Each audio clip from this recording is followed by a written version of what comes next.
Bienvenue dans le regard d'un économiste avec le professeur Bokarba de l'Université de Laval. Aujourd'hui, il nous parle de la dette publique et des notes des agences de notation.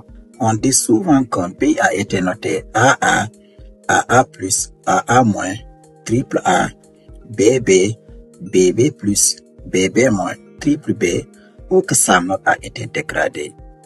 Pour une myriade de personnes, ces notes ressemblent à un code secret. Pourtant, elles peuvent faire perdre à un pays plusieurs milliards. Que veulent concrètement dire ces notes? Qui décide si un pays est un bon payeur ou un mauvais payeur?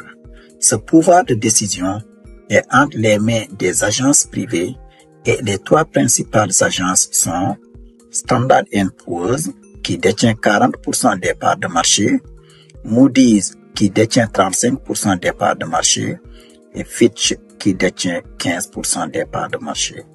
À elles seules, ces trois agences détiennent 90% des parts de marché et les 10 autres pourcents sont détenus entre les autres agences. Quelle est la mission de ces agences? Elles ont pour rôle tout simplement d'évaluer la solvabilité des emprunteurs au rang desquels figurent les États, les entreprises et les institutions financières. Autrement dit, elles notent la capacité des pays, des entreprises et des institutions financières à rembourser leurs dettes. Maintenant, si on en vient à ces deux tableaux et si on se place au niveau du premier tableau, on voit que la première colonne décrit la façon de noter de Standard & Poor's, la deuxième colonne décrit la façon de noter de Moody's et la troisième colonne décrit la façon de noter de Fitch.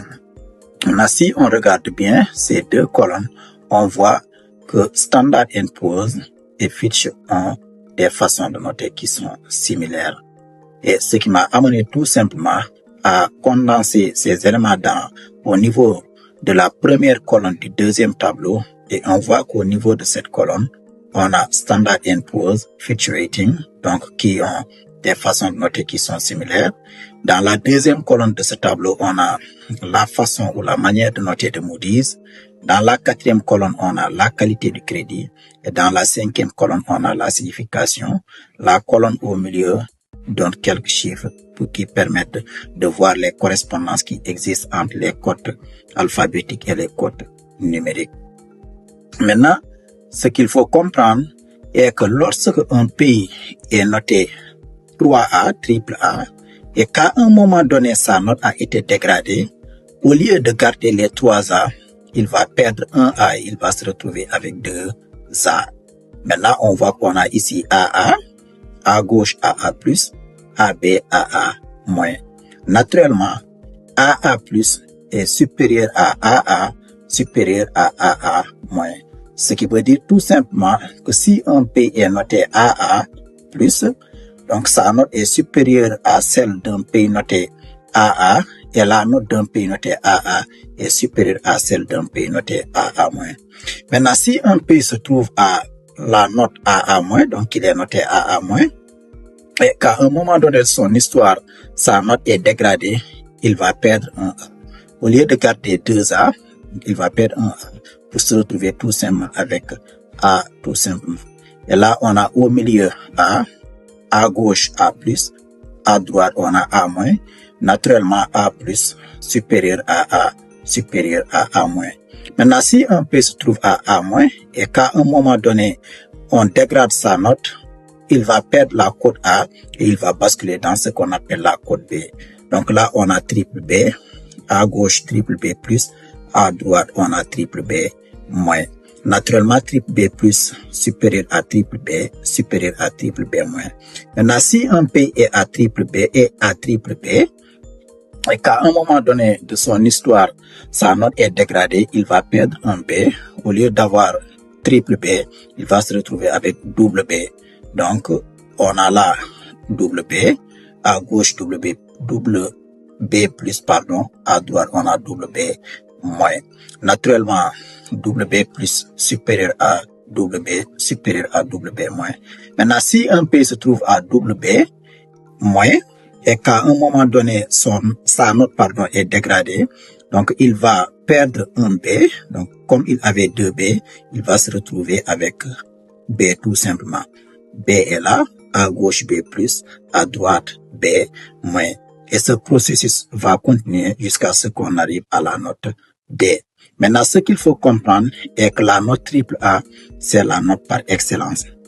Un pays qui est noté triple A a ce qu'on appelle une solvabilité maximale et le risque que ce pays ne paye pas sa dette est quasiment nul.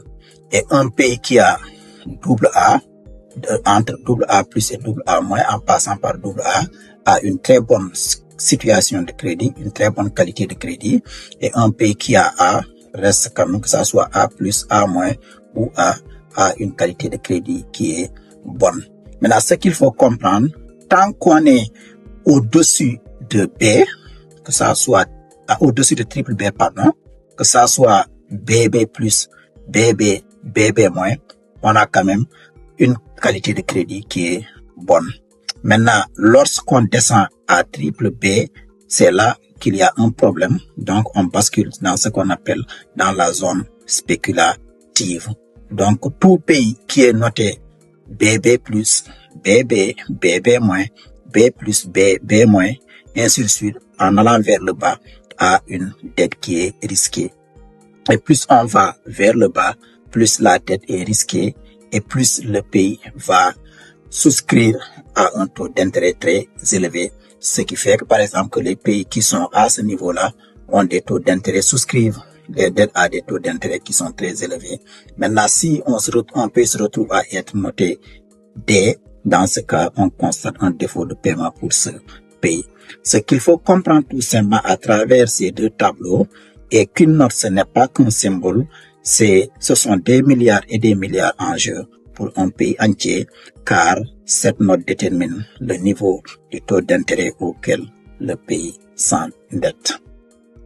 Merci d'avoir suivi le regard d'un économiste avec M. Bokarba, professeur d'économie à l'Université Laval. Si vous avez aimé la vidéo, n'hésitez pas à liker, partager et surtout à vous abonner pour ne rien manquer.